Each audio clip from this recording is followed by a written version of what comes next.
You're listening to the Decor8 podcast with Patrick Ali and Chad Poole.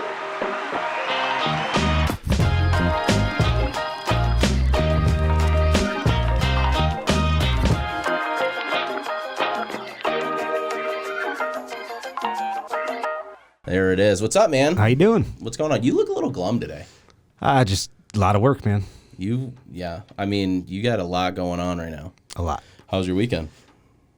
It was a lot of work. Well, I'll tell you this. This is kind of funny. So I saw you. Well, first of all, I'd like to just backtrack a couple episodes of Russ Corey. Oh, yeah. Sat down in the hot seat. Mm-hmm. And, I thought we were good friends. I thought we were buddies at that time. Yeah. I see he's went out golfing 4 times in a weekend. Not a single invite. Goes to a steakhouse. Obviously, he's having drinks. He's probably having a good time. Not an invite. Then I see a picture of Chad on his profile picture. I'm like, I'm like a bad girlfriend. Well, I see a picture of Chad just chilling on the boat. Yeah. No big deal. And guess who? That wasn't Russ's boat, though. No, it wasn't. But guess who comments on it right away? I see Russ Corey's name, and I'm like, okay, cool, man. Well, then he messaged me, too, and he was like, where you at? Of course. Let me pick you up on the boat. Yeah. And then we'll go golfing and it was steakhouse for dinner. Whatever, dude. The trifecta. I can't win anymore. No, Let's we go. didn't. No, I not a very eventful weekend. A lot of work around the house. Yeah. Some catch up on work.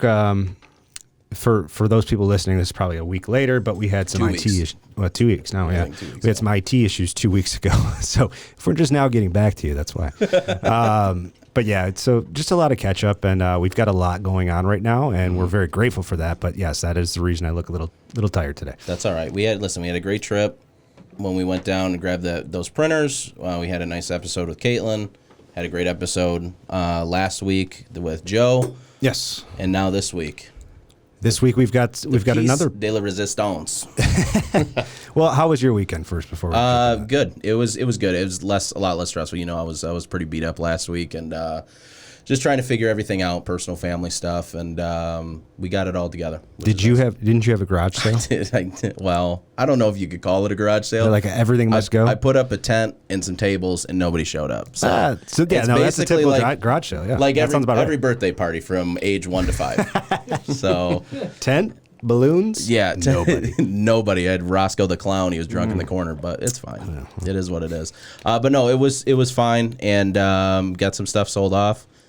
I'm starting to build out my new office. I was telling you about this when we were on the road. As I'm starting to build out my new office, I basically just took a storage room. It's like a 12 by 14 in my basement. Yeah. And I'm just going to turn that into my work area. Yeah, I want to put a big square table in there, put a nice light table in there, have my printer in there, have my heat presses, and then I can do my thing. Are you going to put live, laugh, love, and we're talking about all the in real craft real stuff scripty calligraphy. The script font. You're going to buy that font, and then you're going to do. I'm not going to buy it. I'm going to create it. Oh, okay. Anyways. No, well, cool. Good for you. You're building out a little working space. Yep. Maybe we'll do the podcast from the home offices. We can do that next to your furnace, and then hopefully mine looks cooler. That's all. Well, it doesn't get much worse than a furnace. So. I think you've got a leg up. Anyways, let's get into the episode, man. It's enough about us. So today we're joined by Kirk from Heat Transfer Warehouse. There it is. Hit some applause on it. Get some claps together for it. But thank you for coming in. I know you came from Fargo, correct? Yeah, thanks guys. Yeah, flew in from Fargo. Yeah. So we were talking a little bit about. You just got in too, right? Sorry. I got in today. Yeah. Yeah. How is it flying right now? It's to me it's just flying with a mask. Yeah. I mean it's not that bad. It wasn't bad at all. It's just a little tougher to eat. Right. You gotta take a pause in between and pull the mask off, have a little snack, and then drink some water, and then put it back on. Yeah. And it was a good trip out. Good. So made it right on time. So it's nice having Joe pick me up. So yeah, you got my own personal Uber. That's it. So that's what I was gonna say. You got your chauffeur coming to pick you up. Yeah. That's good. Nice. Yeah, awesome. So, well, it's funny that you mentioned the mask. You take your mask off when you eat, stuff like that. I think I have to redo my Face app for my iPhone. Yeah, you were talking about that last because week. every time I look, like it's 50% of the time I'm wearing a mask. So it's just I look down and it's like face not recognized. So yeah.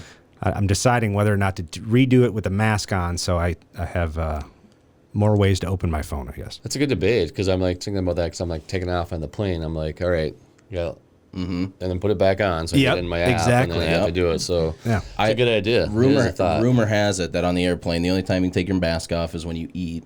And I was actually talking to somebody downstairs earlier. She works in our building. and she was saying that there was a guy next to her in business class who was eating one singular peanut like every 4 minutes just so he could keep his mask off the entire time. And I'm Smart like, guy, huh? I said, first of all, loophole, but second of all, that's not safe. No, it's not safe. Yeah, I've heard that rumor too. So Yeah. I don't know. It's a lot of peanuts or just a lot of time. So, A lot of time. It really is. yeah. So For sure, but let's kind of get into this episode here because I'm excited to have you on. Yes. You are obviously a big part of our industry. I really truly believe that, but I want to start basically from square one. I like to do this with everybody to really understand your background and also the business background. So I want to do a quick introduction on Heat Transfer Warehouse, how you started, how you came about the idea of doing this whole thing. yeah, trying to think about all things. Heat transfer vinyl. I guess is now it's HTV as we've kind of gone through the layers of heat transfer vinyl. Yeah. The abbreviations. HTV, Yep. Iron on, all that stuff. And Heat Transfer Warehouse originally started just kind of a concept that I bounced around with some friends of mine. My background has pretty much been I'm really good at logistics. I'm really good at warehousing. Yeah. And I knew how to ship. And so some people kind of pitched an idea of like, you should have a place that has everything for heat transfer vinyl. Yeah. And I just come back into Fargo, North Dakota. Had been kind of running around the country. Was in Texas and California. Come back to Fargo and have nothing to do. Really? It's the peak of the 2009, the recession, all this Yeah. other stuff. And they're just like, what are you going to do? And I'm like, I don't know. I guess I'm an entrepreneur. Nobody hires you. So like, there's no jobs, something like that. And so just talking with people in the industry, really that was kind of the start of like this boom is basically 2010 was like when we're going to see it. So they kind of gave me the idea. And obviously with my partner, Tricia Houston, we had the idea of let's do it in Fargo. Yeah. And we got a little warehouse over in North Fargo, and if you've ever been to Fargo, I mean, you guys haven't yet. No, I've not gotten a chance. All right, well, next one, maybe we'll just do a podcast in Fargo. Sure. There we go. January 20th. I'm in. Probably, negative 20. Yeah. Something I'm like good with that. I'm good with that. So we literally just started in a warehouse and had just pretty much a very simple product line. Right. Really not a lot. We had in a warehouse, and I just basically started doing sales calls, and had my dog there. So No that kidding. was me, That's initially, hilarious. and then basically we just kind of built on. We had a website, and all of a sudden one night in the middle of the night, we got a sale. I woke up and there was a $700 sale, and I'm like, wow, There might be Things are something to happening. this, Yeah. what just happened? Yeah. I just paid $700 and I didn't do anything last night. And Right. And I'm like, wow. And so really that was kind of the peak of where me and my partner were like, we need to focus on the website stuff. Yeah. Like this is where it was working. And literally it was like this start of the e-commerce thing where people were going that way. And I think we kind of probably got lucky. I wouldn't say lucky or just were put into that. Whereas like, oh, let's focus on this. Right. Yeah. And then because we knew in Fargo, our customer base is not there. Yes, we have customers in Fargo, but it's the whole country. Yeah, I was going to ask, So- what was the decision for Fargo? Just because you knew the area well, or it was just home, or? Yeah, I've grown up there, Yeah. that area, and it was home. And it's Fargo's a great area though because it actually has 3 universities, so you got a lot of smart, talented people to be able to hire from, even from a part-time stance. You can get these guys in part-time, and they're just smart, and you learn from them, they learn from you, and they may go on 2-3 years. But the education you get from both of us is phenomenal. So Yeah, and It's the homegrown talent. for sure. yeah, I like it. yeah. We call it corn fed around here. Dude, I don't think we do. Well, that's what we did when I was in high Never heard school. of that. Whatever. Anyways, talk. We do have corn there, so Yeah. There we It go. makes a They're- little bit they're more actually- sense there. Okay, so they're corn fed. We call it coney fed here. Yeah, cheeseburger fed pretty much. Yeah. So as you start to develop and as you start to grow and you realize like, oh my God, e-commerce is the way to go. Where's your next step? Do you think about, does your head go, okay, we got to expand quick, or is it let's just figure out how to master this process first? Like where do you go next with that? Well, I can tell you one thing is that nobody's ever saying they have mastered e-commerce. That's true. So, I mean, even today, I think we have our best website put forward, and we're still not happy with it. Well, Like, tomorrow we're could change. Something, Yeah. a new app could, it's always evolving. Yeah, so that's always evolving. I think initially we thought we needed to have locations throughout the U.S. to kind of like service the whole country.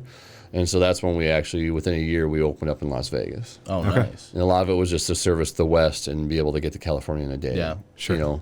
And then the logistics kind of started to kick in, and that's where I started to figure out, like, okay, maybe we don't have to be in like 30 places we can logistically figure this out with shipping getting better, you know, the 2-day air rates, all this other stuff. And so really like we kind of figured that piece out, and that's what's helped us kind of grow also. Awesome. So is it the 2 fulfillment centers? It's Fargo and Las Vegas, or is Fargo, Las Vegas, then it was Cincinnati, Okay. and then Jacksonville. Yeah. Okay. So Jacksonville is just 2 years old. Okay. And then strategically, you can hit pretty much everywhere in the country within 2 days. Yeah, strategically, the other 3 are great. Fargo is worth logistically. It's terrible. Okay, it's worthwhile. I mean, like you're like, what's the ship time from here? It's Fargo. It's Fargo. Sorry, Yeah. it's gonna be 4 days, but like Jacksonville is a very good hub. Sure. We know this because, and like in Cincinnati is a very good hub because there is like the Amazons and all these other e-commerce bases there. Yeah. So we know like, all right, this makes sense. Yeah. And So- literally I sat and studied the maps and all that stuff. Well, that's kind of interesting. So before you purchased those locations, or you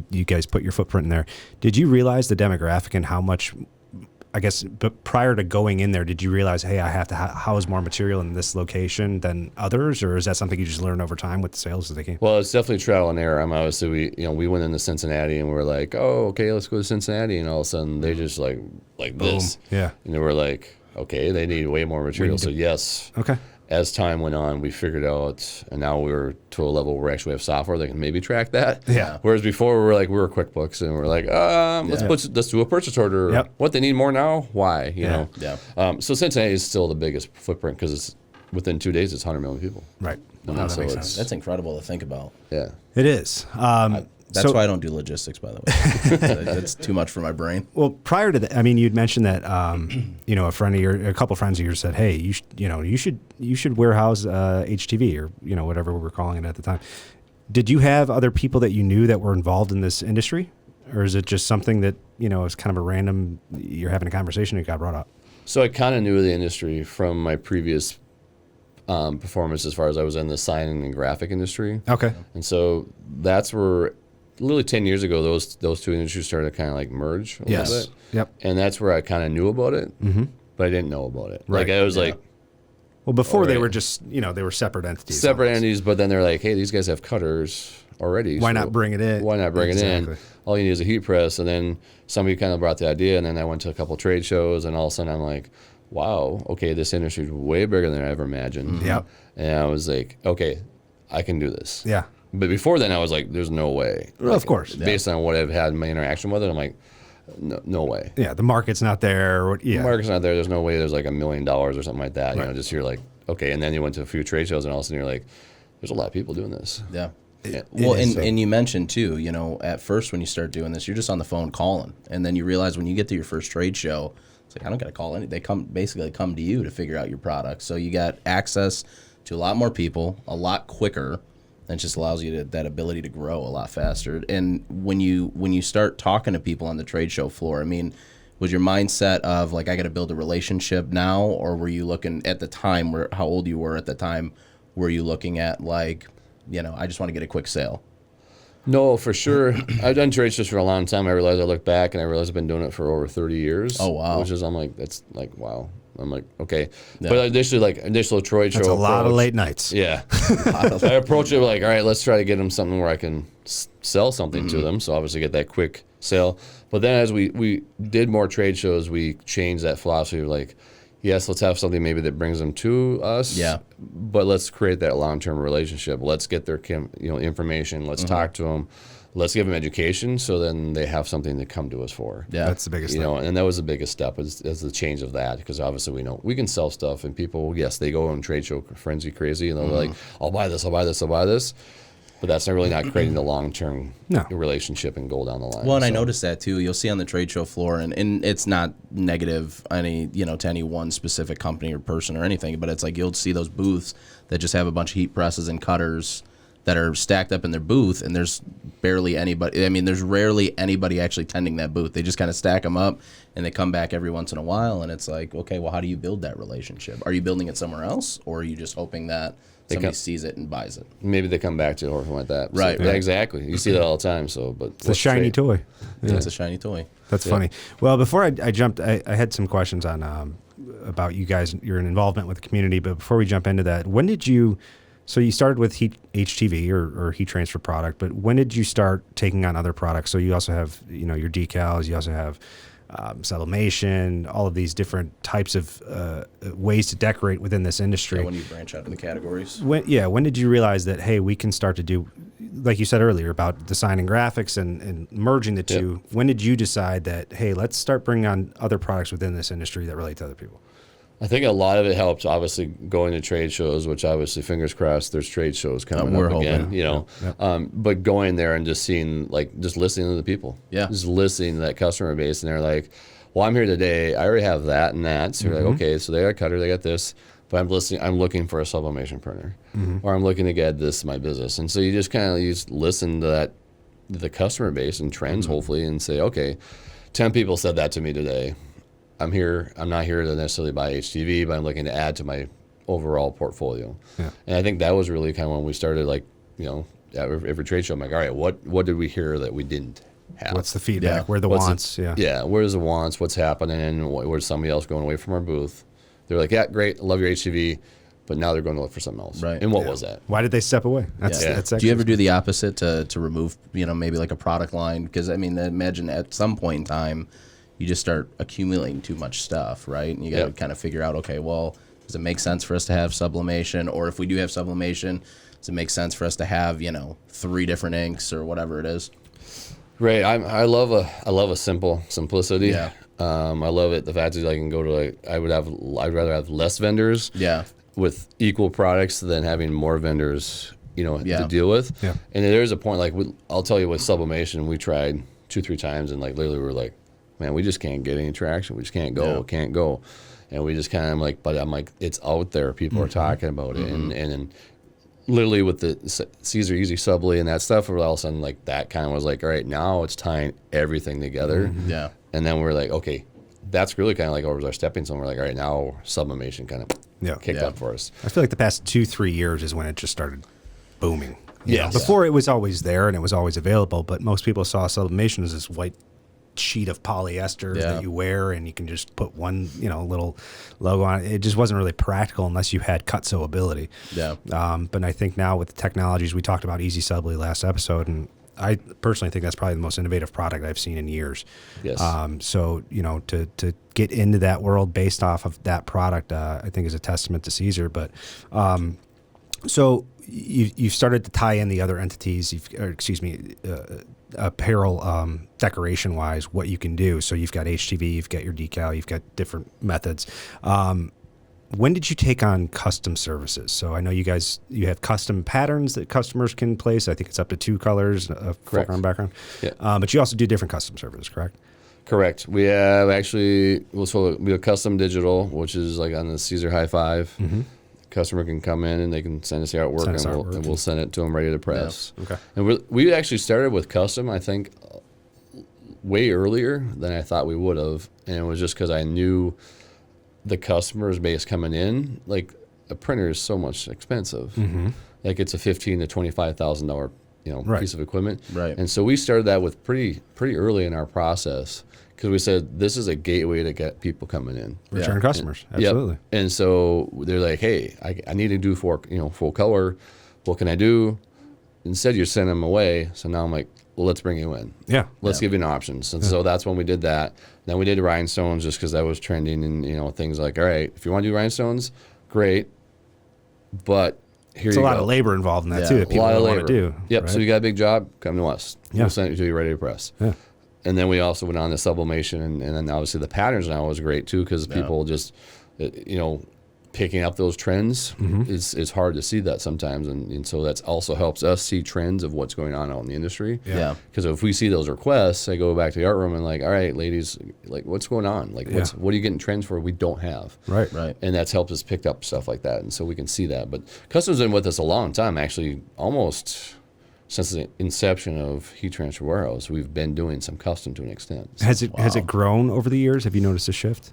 Yes, it's growing quite well. And I thought, I was like, all right, more people get the equipment, we're not going to see it anymore. Right. It keeps growing. Yeah. We keep on having people ask for us all the time, and that, you know, their room, which started, honestly, I think I had a printer and like about the size of this right here. That's what I said last week. Most people start in a 10x10 room, and they just throw you crawl under things and crawl under it, and you figure it out. Yeah, and so the girls were in there, and then they're like, I'm like, and then my partner Tricia, she's like, we need to build something bigger because this is going to be better than we think it is. And so, I think 3 years ago we built a brand new room with them, custom to basically facilitate them and everything else. And so now they're they're one of the busiest places we have right now. Yeah, and you've got your artists too, and all that set up. Yeah, and to elaborate on it more, how are you seeking out trends? I mean, without giving away all your secrets of like. Is it something that you're just following a ton of social media? Are you getting industry news? What is it that? Look at me, how I'm dressed. Am I trendy? Well, you just said you went to a Jorts party last night. I did go to a Jorts party last night. That's pretty trendy. Yeah, no photos coming out of that though. Non-social media, but pocket stayed intact. Awesome. Trends are hard. Trends are hard. I mean, I would say some of them we just trip across. Yeah. Literally, you just kind of hear people, and that's what's like having the problem right now is like obviously we're going to trust so much on social media and everything else now because we don't have the interaction with the customer anymore. Right. Through those shows and everything else. So a lot of it I depend upon my custom and the art, the art girls and the graphic artists because they will hear things and talk, and then a lot of it's just going around everybody and like where we work and say, all right. What's going on? What's trending? What do you like? What do you like that? Because back in the day, Chevron was hot. Right. Okay. Now Chevron's not. Right. Yeah. And now we're on to the next, and now it's soon it's going to change, and then we'll be at the Halloween stuff, and those are. I call those like little micro trends, but it's the overall trend that keeps on going year round. Those are tough ones to figure. I'm so glad we didn't Chevron the studio for that. Anyway, going to, but I like Chevron, but it's you can. But you're right. But it is that. Like literally all someone like this and then it's like that. It's a trend. Yeah, exactly. And seeing those things, it gets tough. And so you really just got to ask people like, hey, pay attention. If you see something, just say something.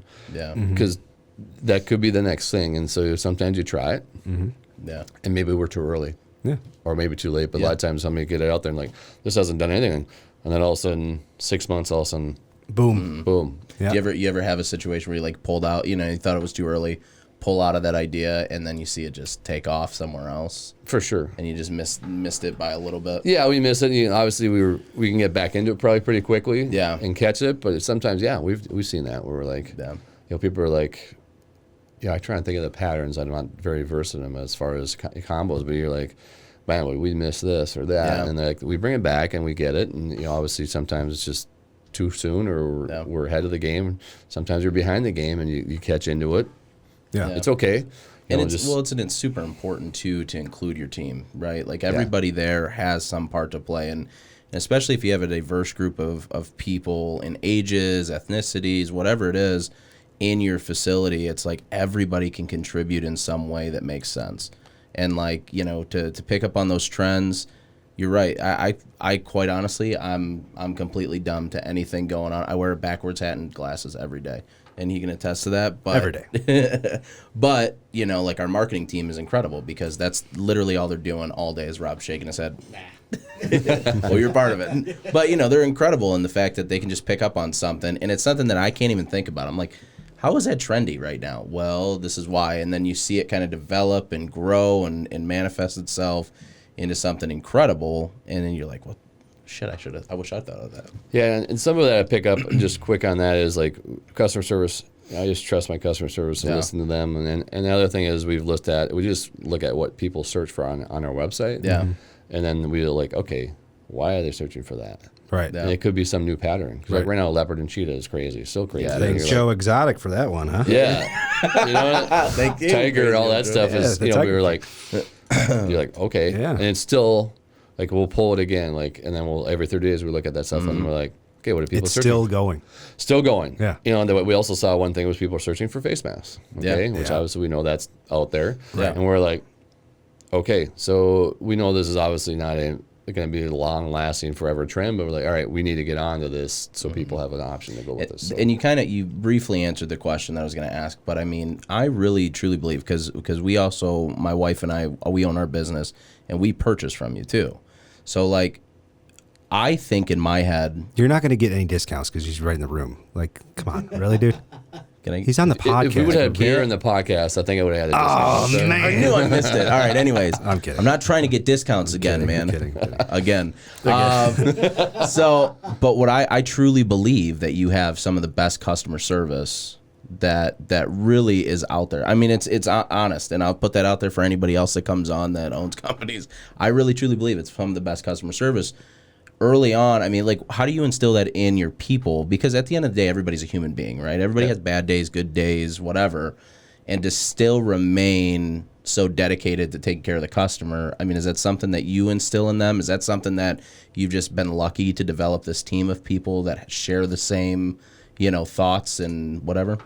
Well, I'd like to say it's me, but that's not, not going to be, they're not going to be happy about that. Yeah. But I will say, like, our customer service people, they are some of the best, and we do take pride in that, like, making sure the customer's taken care of. Yeah. Mm-hmm. And that's really kind of like our thing is, like, let's take care of the customer. And some days you're just biting your teeth and you're like, like, let's take care of the customer. And they're really focused on that. And I think that comes a lot from, the customer service team that we've built and the people there. And they're like, you're going to have those bad days. And I think we have enough kind of like different customer and personalities with the customer service team that they can kind of all jump and help each other else when they have those bad days. Yeah, sure. And they're like, you know what? I got to drop this call and I need you to take it because I'm just Amanda, you're taking this one. Right. Yeah. Now we know we're going to flag. I can't we're do flag the calls now. We're going to get the number in. Can't do it. Patrick's calling over at Siser again. You got to take this one. Well, and what I thought, the reason I bring that up is that, and you can attest whether this is true or not, but Brett told me that you are known to, like, if two people are having an argument at work, put them in a room, lock the door, we figure it out together. And we don't leave until we figure it out. We have done that, and obviously, we just said, hey, we're going to sit down, and we're going to figure this place out, and where we're at, what's wrong. Yeah. And I tell people, I says, you don't have to love each other. I says, we just have to work together. Got to work together. That's it. But throw a little love out somewhere. Yeah. And I says, and I don't expect you to go out and have beers with each other at after hours. No. That's not expected. But we just got to work together and be cordial and have fun with it. Yeah. And that's the whole point. Is like we say, hey, we're gonna have fun. And occasionally, I would say is, they have access. We have a beer fridge, and they can certainly take a beer out and just sit there and have a cold one. Or if they're having a bad call or something like that. Fargo. Or just want to have some fun. I quit. Chad's walking out, everyone. I'm kidding. So. No, that's really cool. And I think that it shows that it's not just about work for your culture, right? It's about that you guys really care about each other. Yeah. You don't want to create an atmosphere where people feel uncomfortable. Like you said, you don't need to like each other. You just got to work together, right? Yep. And I think that by saying that, hey, a little love somewhere, or just a how you doing today, or what's going on, like how you doing, whatever, that goes a long way with people. So I think that's really cool. Yeah. And you've even gone far, taken one step further in that, like, you really believe in fitness in the workplace, or like, don't you have like a 2:00 fitness hour or something that you do for your workers? Yeah, so they just started it. Like, it's not started for me or like that. Yeah. It's kind of like unofficially, like between 2 and 3, they'll just be like, hey, we all want to go for a walk. Yeah. And so they walk around the building, 3, 4, 5 times just awesome. to get up and do that. And then in the winter times, it's a little harder to walk outside when it's 20 below. Sure. I think they could. I mean, when you first saw this, were you like, okay, they're walking out. This is like, what's the protest? They're boycotting. Yeah. So I'm kind of like, where is everybody? Oh, no. And then like they just walk around the building, and then we're lucky in Fargo, a couple dogs there, and so everybody's going around, and then it's colder. Everybody goes, all right, let's just do 5 minutes of exercise. Yeah. And so it's good, and it's kind of breaks the routine. It's camaraderie. Camaraderie, and everybody does it. And now multiple people are like triggering it, and we're like, hey, we forgot. Let's go do the walk. Let's do this. And so you see it now. More people are jumping on it. More of the teams jumping on it. And so it's really cool that way. So important. You get a phone. Hey, Kirk, we got the donkey guy here for the invoice. There's donkey yoga next week. Like some crazy. They're taking it to new heights. That's funny. That's funny. But you yourself, are you a runner? Didn't I see something that you've done a couple marathons or something like that? Yeah, it's rumored. Yeah. It's rumored. No, I guess I've always been running when I got out of the military, and which is actually I got in the military late in life. So I was in the military in like 34. Oh, really? And then they're like, you're going to run. So I'm like, okay. So I'll run. And then as I've always traveled with this job entails a lot of travel, I'm like, it's so easy to bring a pair of running shoes and then do this. And then as I've said, all right, let me do 10K, and then like, okay, that's not good enough. Let's do a half. And then now I'm doing full marathons. That's good. Because now we're like, all right, that's not good enough. So now we're trying to like do like an ultra. I mean, it's just, it kind of feeds Triathlon. itself. I knew you were going to say that, and I started getting tired thinking about it. That's crazy. So, like an ultra marathon, you think you might want to do one? We were signed up, obviously, and then one got canceled. Yeah. But we are for next year. We're going to be doing it, and so That's awesome. It's just you just kind of like, all right, it's not about time anymore. It's more about just like the endurance and pushing and stuff like that. And so yeah, I definitely push a lot of that at work, and fitness is important, and that's why we like the walks and everything else. And they all don't go with me on marathons. The team members don't. So they're like, have a good day. It's like, see you later. So you do any obstacle races? Do you do like Tough Mudder or Spartan? Well, I have done the Tough Mudder. Yeah, I did that, and then like I said, the highlight of coming up is this next Saturday is my son who's 15. He's going to do his first marathon with us. Oh, that's awesome. A virtual one in Fargo. So a virtual one. How does that work? So everybody on treadmills or? Yeah, I wish. Everybody runs in place. Everybody just runs in place for about 4.5 hours. Yeah, it was supposed to be this weekend. Obviously, it's canceled. Yeah. So what we'll do is we're still going to set the course out as far as. Oh, cool. We're going to run obviously on sidewalks or wherever else. Yeah. But we're going to go out and do the course, and so we'll start from where they're going to normally start. And we'll go do the whole course and come back. And then, so what's cool about Fargo is that the race organizers are actually going to still mark the courses, so people can go do this. And You get the and accolades. Yep, and so you can still do it out there, and you still get the swag and the jacket and everything else. And I told my son, I said, you cannot wear the jacket unless you do the race. Yeah, 100%. I'm like, I if like not, that style. I said, if not, that jacket goes in storage. It's you don't touch it. So. We might let you wear it next A year. lot of people, that is like that's the Yeah. trophy, right? So you've got this goal to work towards, and if you get you get towards the end, you get the treat, you get the swag. Yeah. If you don't do it, Well, my only claim to fame, which that's incredible that he's doing that, but my only claim of fame is that my son, when he played t-ball, they get the participation awards at the end of the year, and he left his there, and I didn't realize that he left it there until we got home because I didn't pay attention to it very much, and I was like, "Hey, did you leave your trophy at the thing?" He goes, "Yeah, I think Nana grabbed it and took it to her house," and I was like, "Why did you leave that?" And he goes, "I didn't earn it." He's like, "I didn't win it." Smart kid. And I was like, where'd that guy? Didn't come from me. I would You're like, I got a whole room of participation trophies. I got a whole, And 8th place whole awards. room. No. But yeah, I think that's incredible. And I think actually part of that, you may not have purposely done it, but that has kind of now trickled down to your team, and your team thinks that that's important as well. What branch of the service were you in? I was in the Air Force, Oh, okay. so in the National Guard. So Well, thank you for your service. Yeah, brother. thank you. Thank you guys. So, but it was it was just something I said I want to do so in my life. Yeah. And I hadn't earlier. I was gonna, but I didn't. And then I had a kind of a gap in between, and I was like, "What are you gonna do?" And I'm like, I don't know, guess go in the Air National Guard, Air Force. Yeah. Why not? Took off to Texas and went to boot camp at 34, and everybody's like, "You're older." I'm like, "Yes, I'm older. I know that." Yes. Yeah. So I'm well also aware. wiser, and I can do things too. That's incredible. That's funny. Well, cool. So before we jump into, I know you want to talk about Beyond the Roll a little bit. We're gonna Before we jump into that, I wanted to talk about your guys's your involvement with the community. Yeah. So from everything I've read, you've got a really strong relationship, and you give back quite a bit, particularly on the education side of things. Can you talk about that a little bit? Yeah, I mean, it comes from obviously, I enjoyed obviously, love about kids obviously is giving them opportunities, and then my partner obviously she's really gotten really deep into it with the schools. She's done where we have Adopt a School, and so with McKinley Elementary, which is an elementary, I was literally one day out running around lunch that time, and we're like, we should adopt a school, and I was running around, and I'm like, what is that? What school is this? Yeah. And then they were like, well, that one's this, and it's a little bit underprivileged. They don't have this. I'm like, well, it's like a mile from work. I'm like, okay, we got to help. Like, we can do something there.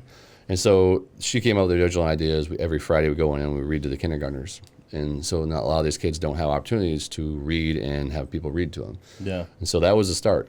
Really just started there, and we're like, okay. And then I'm like, what else can we do for you? Like, what's going on? And they're like, I'm like, none of these kids have any like shirts, like with the school pride and all like that. And I'm like, I remember going to school, like, school pride is important. So that was the next thing. I was like, all right, well, we're going to make shirts for everybody.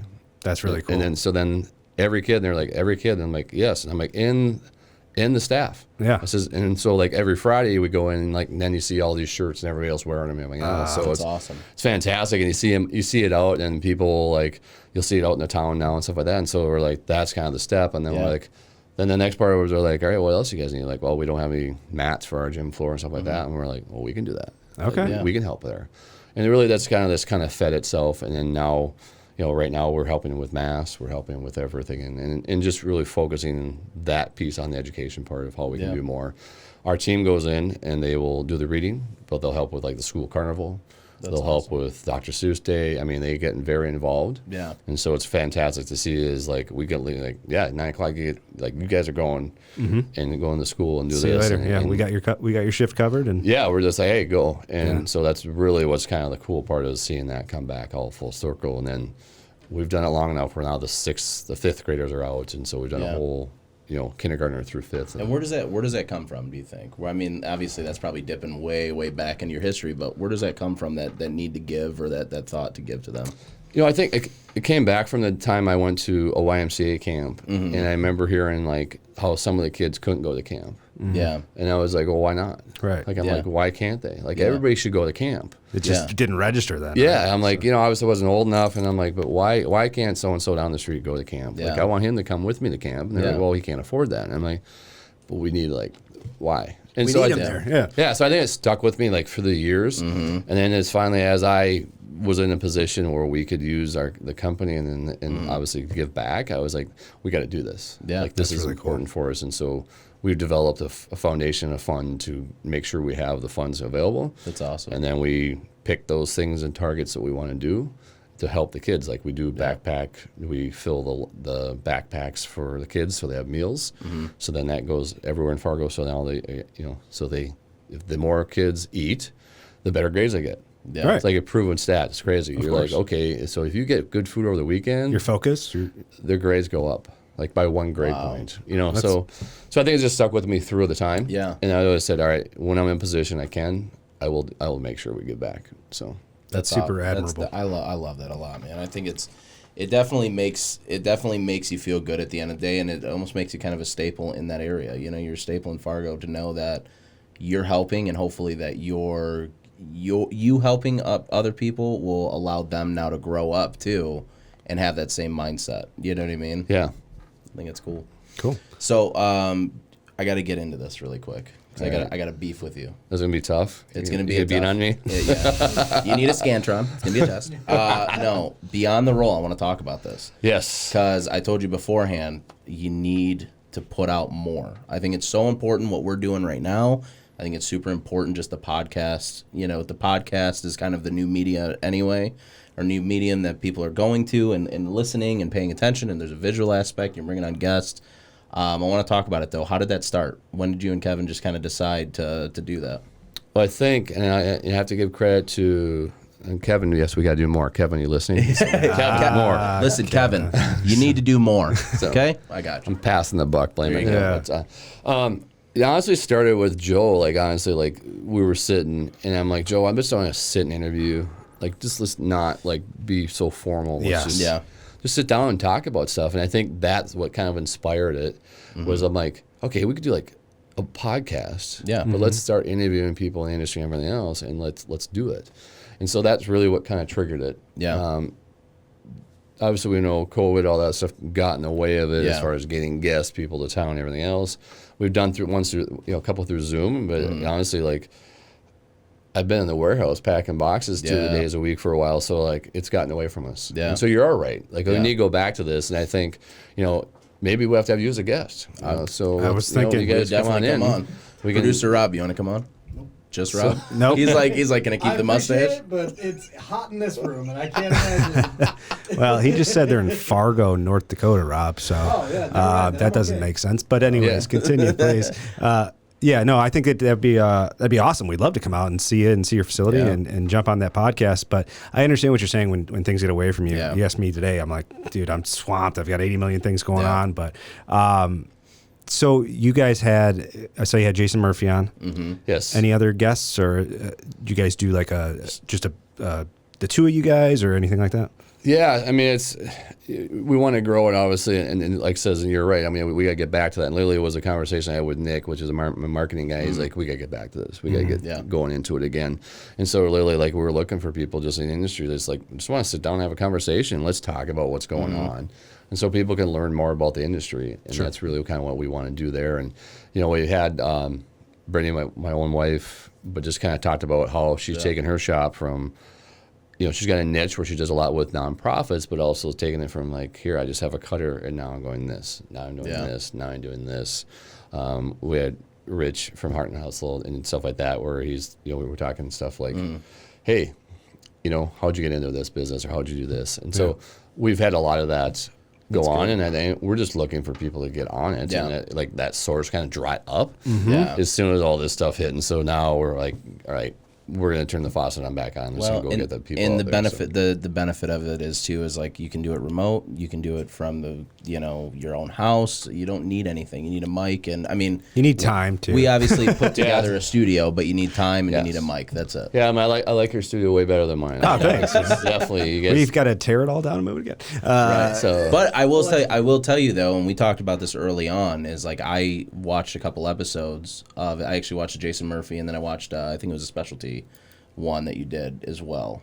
With Luke. Yeah, with Luke. And I took a lot of inspiration from that, of like when we talked about how we wanted our camera set up. That's the first thing I sent it to Rob. Oh, wait a minute! You stole from Kirk? Okay, dude, don't just say that. I'm trying to get you discounts doubted from him. yourself. I'm stealing stuff from him. Anyways. Yeah, I mean, well, all right. But the inspiration. Make a note here. We're going to say inspiration. Yeah. Am I the first person in our industry to get canceled? Probably. Whatever. But no, I mean, we took the inspiration of like, I like the one wide shot where it's just you guys talking. Cut to your guest. It makes a ton of sense. But I think it's super important, and I encourage you and I want you to do more, because it's at the end of the day, trade shows, we don't know where they're going to go. So the only way to reach the masses is to do it this way, you know, and really, really hone in. I mean, lives are great, you know, pre-recorded videos are great, podcasts are awesome, but I don't know, you can get in a room, and we've been in here, 45 minutes now, just talking. Shooting the breeze. Just shooting the breeze and having a conversation, but then people can open up and can really understand the person behind the camera, you know, or who they see. I totally agree with that, and that was the full intent of Beyond the Roles. It was getting into like, you just open up. Yeah, we want to learn about you. I'm like, I don't care. Like with Jason Murphy, I'm like, yeah, that's great. You got clothes. Yeah, whatever. Yeah. Let's talk about you, the person, what's driven you, and everything else, and that's fantastic. So let's make a date. Okay. That we get you guys on. We'll figure out either electronically or whatever. 100%. Let's do it. We'd be honored. Kevin, if you're listening, we're doing it. You better gear up, Kevin. Get it ready. No, it's cool. Yeah, we'd be honored to jump on, and we'll shoot the breeze a little bit more, and you guys can interview us. Maybe we can flip the tables. Yeah, we'll back. flip the tables. That'd be interesting. I like that. Yeah, maybe we'll do an after hours for us. Then we'll feel more comfortable to drink while we're doing the podcast. Yeah, we can do an after hours. They have a beer fridge during the day. After hours during the day. After hours during the day. So I'm thinking about I don't know 3:30. No big deal. So. Why that late? No, Are you on Eastern time? Nice. Do you want to hop into some segments? Yeah. So usually we do quick segments. I think everybody's familiar with them for now. I think we're going to change up some of the verbiage on here, but we're going to stick with the this or that. Yep. And I didn't have anything for you because this, for those that don't know, Patrick and I literally just met Kirk. I don't know, an hour ago. Yep. I didn't have a ton on here because I didn't know a ton about your background other than the website and whatnot. Yep. So I decided to tailor it towards Detroit. So we mentioned Coney Fed earlier. Mm-hmm. So I'm going to have to do this or that, and we're going to do Detroit foods. Okay. So Coney dogs versus Mediterranean or Greek food. I'm going to have to go Mediterranean or Greek food. Yeah. 100%. I like There's a lot of diversity there. I mean, if you just said Coney dogs. I knew this was going to be a great episode. No, but we do have actually a big staple. Yeah, we just pretty good. Well, and I'm glad that none of us ate either before we sat in this small studio, by the way. But yeah, no. Well, we don't know that, though. Where did they end up taking you to lunch? It was over at BJ's. Okay, good. So you didn't eat Mediterranean. Good. Well, no Mediterranean. So. Most people, if they have Mediterranean, we know when we close this door. It's just smelly. Just a little smelly. That was Joe. That's what's fun about food. Yes. The after effects. Right. Forget eating it. It's not that fun. No, but I think that we do have a big staple footprint on the Greek food scene. We have a lot of Mediterranean influences out here, so I would agree. Dearborn is actually the most highly densely populated area of Mediterranean. The highest. There you go. Densely populated, whatever the word I'm looking It's got dense. Density of the Mediterranean. area. Just because you're a producer doesn't mean you get to take it out. Really? Yes. Wow. Dearborn. Well, I should know. My last name's Ali. But that's besides the point. So anyways, next one. No, it really is, though. But, okay, so pro tip. This is our next one that we go into, pro tip. Keeping up with the times and the shift in the industry, and that can go any direction you want. How do you, which we touched a little bit on, but how do you draw that inspiration to kind of keep up with what's going on every single day, whether it's in the office, out of the office, your personal life, your work life, whatever? Jeez, can you tell me how? I don't know. No, Yeah, it's that's a like things are so rapidly changing. But I think we'll just go like in the office. Honestly, it's just I like being in the office at times, just like for the interaction, hearing from everybody else, and listening to what's going on. Yeah, to try to keep up with the times. Sure. And and personally, probably everybody says how I dress for I'm probably back in the times, so maybe not keeping up there. Yeah. But just listen for trends, and again, I think you just listen. Because in today's world, we literally got to listen and just listen for feedback from people. And I monitor our Facebook conversations and everything else, and not for having like, hey, I need to see how the people are talking to each other. Like, it's more like, what are they asking? What are the questions they're asking? And then a lot of it's just like how our feeds come in through sales inquiries and all that stuff. And they're literally just looking through those and scanning those and just seeing like what's going on. What are people saying? And that's really kind of. I don't know if that's a tip, but it's the tip is simply listening and creating a platform and a space for yourself to, I guess I would say, the ease of access of how you access that information for yourself will allow you then to make, I think, more responsible decisions, we'll say. We try to, and like says, I'm the most worst ones at making quick decisions, and then everybody's like, "When we doing this?" I'm like, "Yeah, today," and they're like, "What?"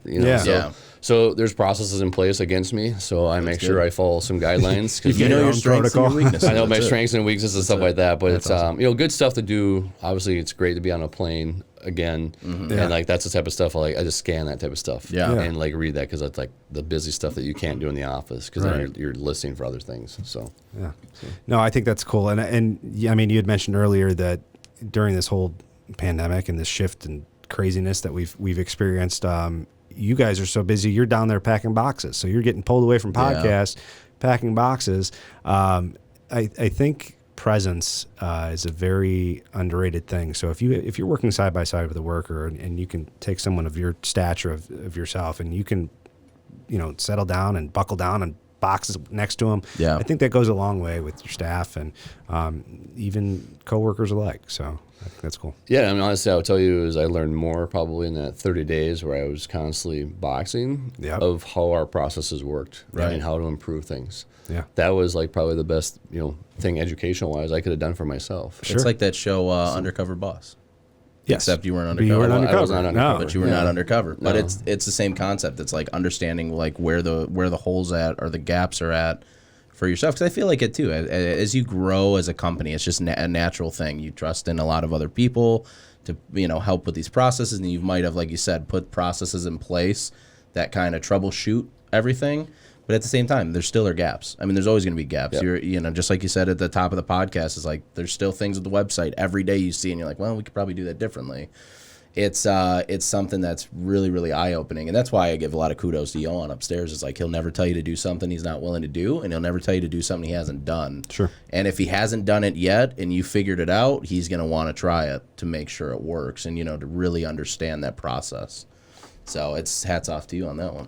Thank you. Yeah. So, you want to do the last one? Sure. So we've got what's your favorite? And I'm going to throw a curveball. So we're going to say, what's your favorite decorating method? So you got a lot of curveballs. Oh yeah, decorating method. Love an HTV, and so we're going to go on to. I'm not a black or white guy as far as just that's the basic. Yes, it sells the most and it's the most demand. I really love like the metals and how they can Special effects stuff. And I think I never was a glitter guy. Yeah. But I like the metals because they take on the shape of the garment and like the feel and the texture. And I think that's really, really cool. Yeah. To me, you can have enough of those. Like I want more colors, I want more of that. That was my favorite. I think we're seeing more and more come out too. There's like a plethora of different specialty effect materials that are coming out. I love it. When they're like, there's a new metal coming from Siser. I'm like, yes. I'm like, all right, let's go. And I think it's just because it's so soft, but it has like just it really feels that garment. So I think it brings that garment to another level. It's unexpected to feel the texture of like our metals. Well, I think people get caught up too where they're like, what am I going to use that for? Why do I need to house that in 5 different colors as to where, like you said, black and white or something simple? They're like, well, let's bring it all on.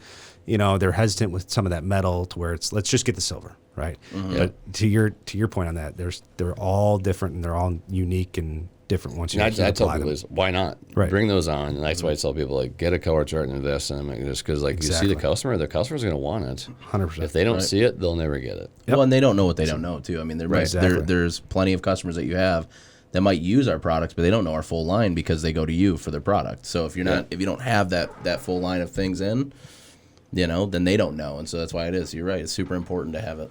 Well, the next question is, since you mentioned you had a beer fridge, what's your favorite beer?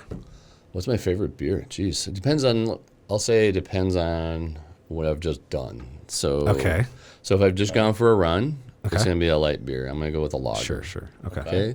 And then I'm going to go probably more of on the heavier side if we're just standing around, somebody's hanging out, chilling by the fire or something like that. Okay. So, fair enough. So good answer.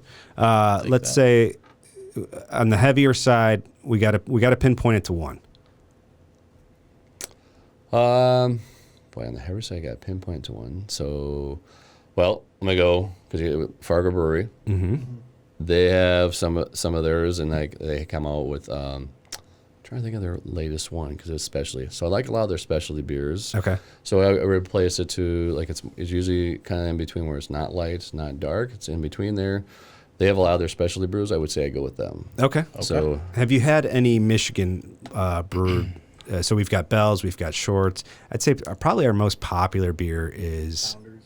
Oberon or Founders? That's us. Founders is big too, but Two Hearted Ale is probably the most popular. I've had Two Hearted Ale, but I have a list now that I need to try tonight. We're going to go now, actually. Yeah. Stop recording. I'm kidding. No, we'll go tonight. We'll try some. Yeah. So. I clearly need to try some more with. We got to. Now that you've educated us, we'll educate you in beer knowledge. Thank you sincerely for coming on. I think that's all we had for you. I mean, we could probably go for hours and hours, but that gives us reason to come back on and see you guys. Yeah. Yeah, I love it. Let's make that date. And thanks, guys, for having me on. This is a blast. Obviously, we could go forever, but I think if we had beers, it would be way more. Yeah, absolutely. So. Take a couple of seconds here to plug whatever you want to plug. Yeah, I was going to say, if you want to talk about anything. I don't. All right, heattransferwarehouse.com. Buy Siser at heattransferwarehouse.com. Yeah. Yes. And then Beyond the Roll is a podcast that you will see a ton of more episodes coming out, Kevin. Coming out. I'm coming for you, buddy. Yes. And then also for us, where we can find us. We're on Instagram, Facebook, Twitter. We're on YouTube. Be sure if you are watching on YouTube, share with your friends. Also, make sure that you subscribe, hit the bell for notifications. And that's it, man. Thank you guys so much. Thank you. I appreciate you coming on. Thanks for having me. It was great to be out here and actually get out of Fargo. So I love coming out to Detroit. So sweet. Next, in your place, we're getting a podcast in. I like it. Yep, that's it. All right. Looking forward to it. That is all. We will see you next time. We love you guys. See you, man.